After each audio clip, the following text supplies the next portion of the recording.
মাননীয় স্বরাষ্ট্রমন্ত্রীর প্রত্যক্ষ নির্দেশনায় সুন্দরবন অঞ্চলে সক্রিয় সকল বনদস্যুর বিরুদ্ধে বাংলাদেশ কোস্টগার্ড কঠোর অবস্থানে রয়েছে। এর অংশ হিসেবে বাংলাদেশ কোস্টগার্ডের নেতৃত্বে operation restore in peace in Sundarban এবং অপারেশন ম্যানগ্রোভ শিল্ড নামে দুটি বিশেষ অভিযান পরিচালিত হচ্ছে।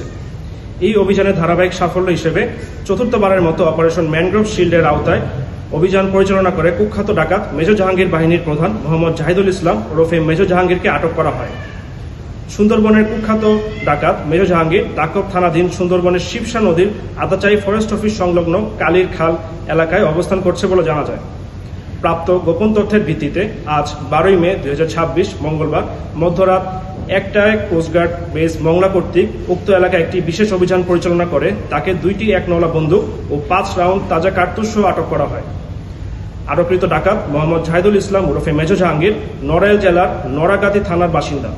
সে দীর্ঘদিন যাবৎ এই বাহিনীর প্রধান হিসেবে সুন্দরবনে ডাকাতি এবং সাধারণ জেলেদের জিম্মি করে মুক্তিপণ আদায় করে আসছিল। জব্দকৃত অস্ত্র, গোলাবারুদ ও আটককৃত ডাকাতের পরবর্তী আইনানুগ ব্যবস্থা গ্রহণের কার্যক্রম প্রক্রিয়াধীন রয়েছে। সুন্দরবনকে সম্পূর্ণরূপে দস্যুমুক্ত করতে বাংলাদেশ কোস্টগার্ড ভবিষ্যতেও এ ধরনের অভিযান অব্যাহত রাখবে।